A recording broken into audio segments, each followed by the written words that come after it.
la pluie inattendue.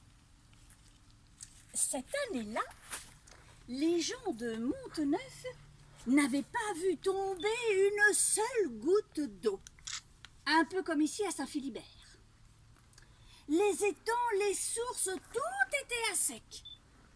Les troupeaux se mouraient et même les habitants craignaient de ne pouvoir boire assez, c'est autant vous dire. Un soir, les Monteneuviens se rassemblèrent. Le boulanger criait « Je n'ai plus d'eau, moi, pour faire le pain !» Le vannier répondait en écho « L'osier cassant, comme un fagot de noisetier !» La tricoteuse, à son tour, lança « Et comment garder la laine sans eau pour la laver? Hein, dites-moi comment on fait ?» Les lamentations terminées, les solutions manquaient. C'est le moment que choisit une vieille dame pour prendre la parole.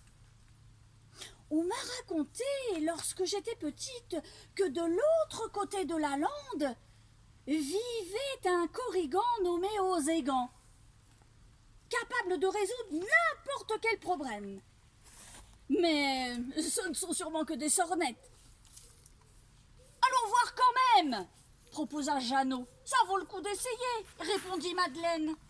Dès le lendemain, tout le village suivit la vieille dame. Ils arrivèrent dans le Landio, les Landes, en yurtant, c'est-à-dire en appelant, le nom d'Oségan. Aussitôt, un petit Corrigan velu aux oreilles pointues montra le bout de son nez crochu. Un étorpeux, un coupeur de landes, s'avança et dit « Oségan, le temps nous joue un mauvais tour cette année. La pluie manque et nous craignons le pire. Peux-tu faire quelque chose pour nous ?»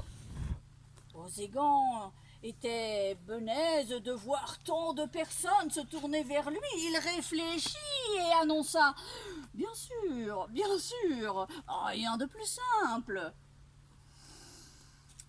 Les oreilles, c'est-à-dire, se tendirent pour écouter la solution du Corrigan. « Il me faut une grande bassine d'eau claire, dit-il. »« Mais voyons, Oségan, il n'y a plus d'eau nulle part !» s'écria une lavandière. « Vous n'avez qu'à aller à guerre, la fille coule encore !» rétorqua Oségan. Puis il disparut sous un rocher.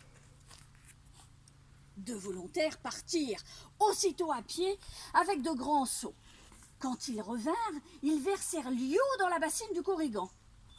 Aussitôt, Oségan arriva, la mine radieuse, avec un tas de vêtements dégoûtants et malodorants.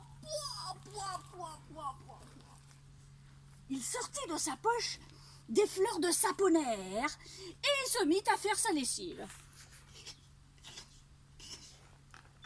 Des protestations jaillirent de la foule. « Mais que fais-tu?